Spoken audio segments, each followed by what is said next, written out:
এখন উনি আসছেন, উনি বলছেন ফেব্রুয়ারিতে নির্বাচন দেবেন। তো নির্বাচন তার সময় কত? তার সময় তার বেশি নাই। উনি কেন এই কতগুলো আমাদের কৌশলগত, আমাদের লেখায় এখানে আছে কতগুলো কৌশলগত সিদ্ধান্ত, আর ওনারা বলেন যে আমাদেরকে ম্যান্ডেট দিয়েছে। কে ম্যান্ডেট দিয়েছে? আমরা শ্রমিকদেরকে ম্যান্ডেট দেইনি। আমরা আসছে আপনারা অন্তর্বর্তীকালীন আপনি নির্বাচনটা করে চলে যাবেন, এইটা হচ্ছে আপনার ম্যান্ডেট। তারপরে কিছু টুকটাক সরকারি কাজ। এখন আমাদের যে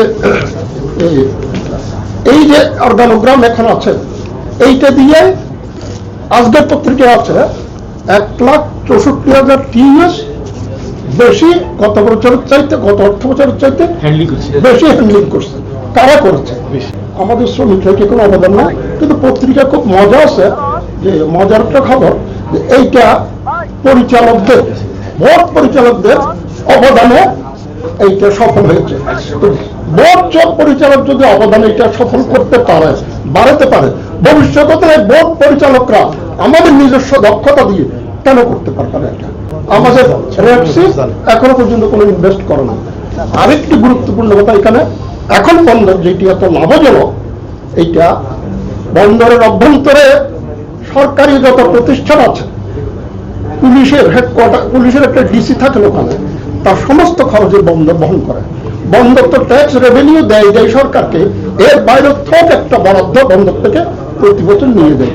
তো এইটার পরও কেন বন্দরকে কোন যুক্তিতে এখানে ডিপি ওয়ার্ল্ডকে দেওয়া হবে বা অন্য কোনো কোম্পানিকে বা অন্য আমরা ডিপি ওয়ার্ল্ড, আমেরিকা, চীন, ভারত, আমরা একটা বিপদে পড়ে যাবো এখানে।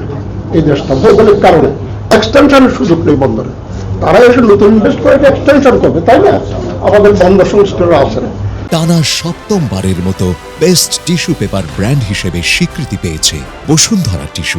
তারা এক্সটেনশন করবে, এক্সটেনশন তো কোনো সুযোগ নাই এখানে। প্রধান উপদেষ্টা প্রতিহত করে ডাক দিয়ে কিনে যাবেন তিনি। আমরা গণতান্ত্রিক আন্দোলন করতেছি, আমরা এখন উন্নতি করতে ডাক দেবে, এটা বলবেন কেন? প্রতিহত করে এটা বলবেন কেন? আমাদের যখন পিঠ দেওয়ালে ঠেকে যাবে, তখন আমাদের বিকল্প কোনো কিছু থাকবে না। তখন আমরা বেঁচে থাকার জন্য, বাঁচার জন্য যা করা প্রয়োজন সেটা আমাদের করতে বাধ্য হবো।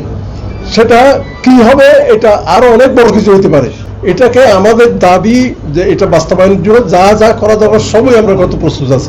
শেষ পর্যন্ত আমাদের এখানে বলা হয়েছে হয়তো এমনও হতে পারে, অচল অবস্থা সৃষ্টি হতে পারে।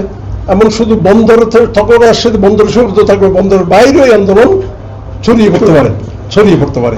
বন্দরের আমাদের শ্রমিকদের যে আন্দোলন, এই আন্দোলনের পক্ষে বামজোট ঢাকা থেকে রোড মার্চ করে চট্টগ্রামে আসতেছে। আমরা তাদেরকে স্বাগত জানাবো এবং তাদের সাথে মত বিনিময় করবো। ইতিমধ্যেই যে বিএনপির যে প্রধান ভারপ্রাপ্ত চেয়ারম্যান, উনি বলেই দিয়েছেন যে এই কাজ করার দায়িত্ব অন্তর্বর্তী সরকারের নাই। যা যে অবস্থায় যে অবস্থা থাকবে এবং এটা যে কোনো রকম কোনো পরিবর্তন আমাদের দল এটা সাপোর্ট করে না। জামাত ইতিমধ্যে ওরা কাজ করতেছে, মাঠও কাজ করতেছে এবং জামাতও সমর্থন দেয় নাই। সরকারের যে মতামত, এই মতামত জামাত সমর্থন দেয় নাই।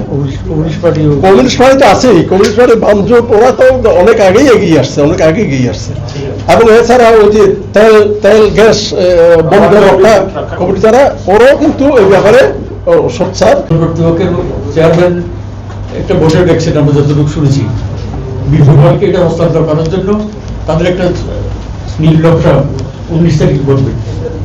এবং এখানে আমরা একটা কাগজ আপনাদের কাছে দেব। এখানে বর্তমান চেয়ারম্যান এবং উপদেষ্টা ছেলে সহ এনসিডির সাথে প্রাইভেটেশন দেওয়ার জন্য ওরা জড়িত হয়েছে। সমস্ত রাজনৈতিক দলের পক্ষ থেকে একটা স্টেটমেন্ট আছে, অন্তর্বর্তীকালীন সরকারের দায়িত্ব নয় বন্দরের এই সিদ্ধান্ত নেওয়া।